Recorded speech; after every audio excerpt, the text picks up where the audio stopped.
life does kick our butts, especially in the recent years and recent time. And it's easy to let it get to us to where we wake up and we forget gratitude. We forget that we're blessed to be here. We forget to smile. What internally has shifted because of that outside world? And I want you to start with number one, outer appearance. I want you to think about outer appearance. If everything was the same here today, right? If I talked the same way, everything was, like everything we taught in previous lessons and everything I'm teaching now. What if I said, hey guys, I'm so glad that you're here today and we've had some amazing breakthroughs yesterday. Thanks for coming back. Like, think if that was me, how long would you guys stay? You guys would bail in 2 seconds and bounce and be like, what's wrong with this guy? I see you, Lauren, 2 thumbs down, right? But how many of us are not realizing that the external stuff came in, the villain gets fueled. Think about this. Did you know that when you smile alone, this is just one piece of your outer appearance. When you smile, it releases feel-good neurotransmitters like dopamine, serotonin, and endorphins, right?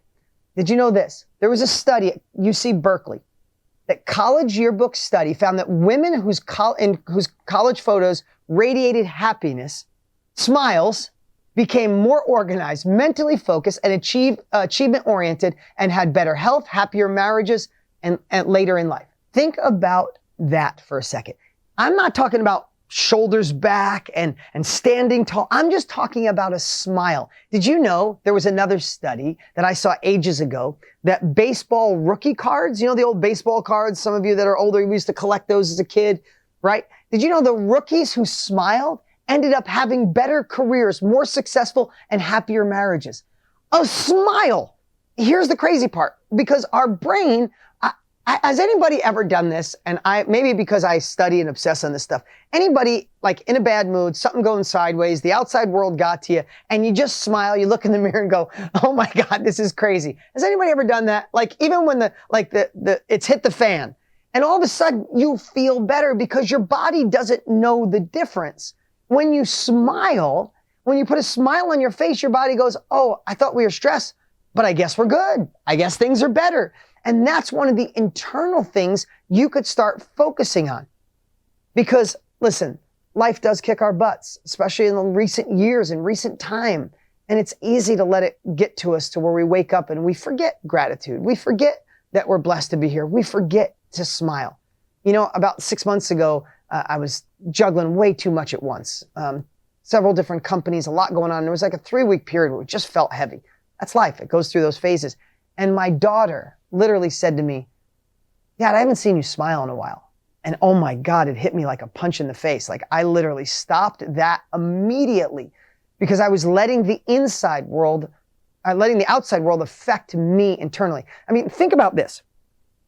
Think about if you never had a conversation with someone, but you're across the street and you're in Nice, France. I haven't been there in 20 years, but I loved it there. And I love there's a big open street where everybody eats and it's gorgeous. And the main street there, there's probably a French name for it. In Italy, it would be the piazza.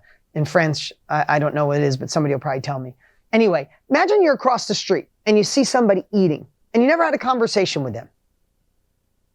Could you or would we predict what kind of person that was, even if we never had a conversation?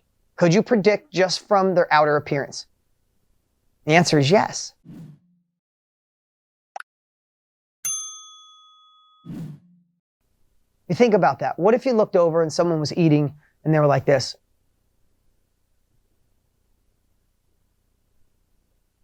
And then the waiter comes over, they're like, and you only saw this. Like, our brains automatically go, oh, that person's not so happy.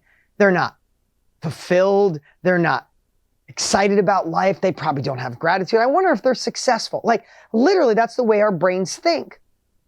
Secondly, if you saw somebody across the street at the same restaurant and you saw them like this, and then somebody walked by and like, oh, no problem. And the waiter comes like, excuse me, hi, what is this here?